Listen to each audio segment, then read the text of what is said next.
Ready.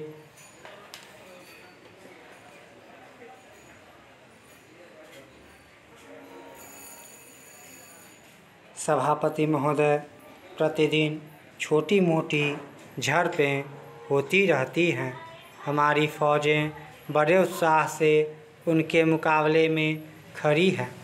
उनके हौसले बहुत ऊंचे हैं, लेकिन हमारी सरकार का भी यह कर्तव्य है कि उनके हौसले को कभी गिरने न दे।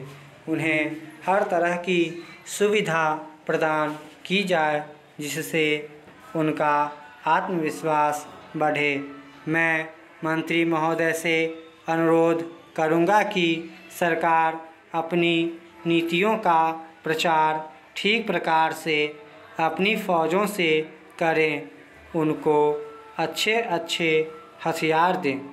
अनुसूचित जातियों और आदिवासी जातियों के आयुक्त ने जो अपना प्रतिवेदन प्रस्तुत है, उस प्रतिवेदन को देखने से यह प्रतीत होता है कि इसको तैयार करने में उन्होंने बहुत परिश्रम से कार्य किया है। इसके लिए मैं उनको और उनके सहयोगियों को धन्यवाद देता हूं, परंतु साथ ही साथ इस प्रतिवेदन के संबंध में कुछ आवश्यक निवेदन भी करना चाहता हूं।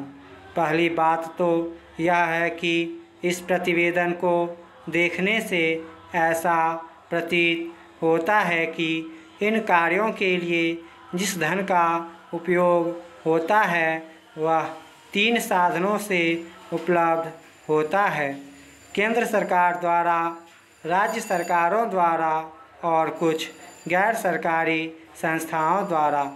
प्रतिवेदन के अनुसार जितना धन इन कार्यों पर व्यय करने के लिए दिया जाता है, उतना धन पूरी तरह से व्यय नहीं हो पाता।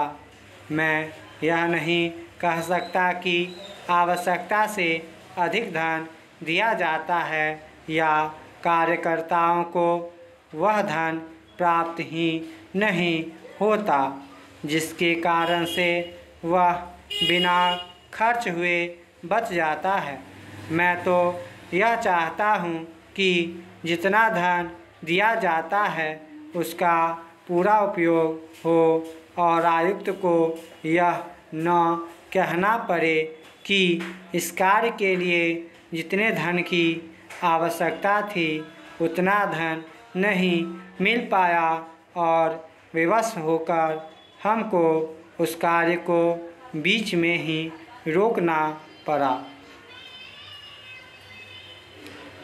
जहाँ तक राज्य सरकारों का संबंध है, बहुत सी राज्य सरकारें अभी तक इस कार्य में असावधानी से काम ले रही है और इस कार्य को उपेक्षा की दृष्टि से देखती है। आयुक्त ने इस बात की शिकायत की है कि बहुत सी राज्य सरकारों ने अनेक पत्र भेजने के बाद भी अभी तक अपनी रिपोर्ट नहीं भेजी है। मैं चाहता हूं कि वे सरकार इस तरफ निष्ठापूर्वक ध्यान दे। राज्य सरकारों पर दबाव डाला जाए कि वे इस दायित्व के प्रति सचेत हों और आयुक्त को उनके कार्य में पूरा सहयोग प्रदान करें।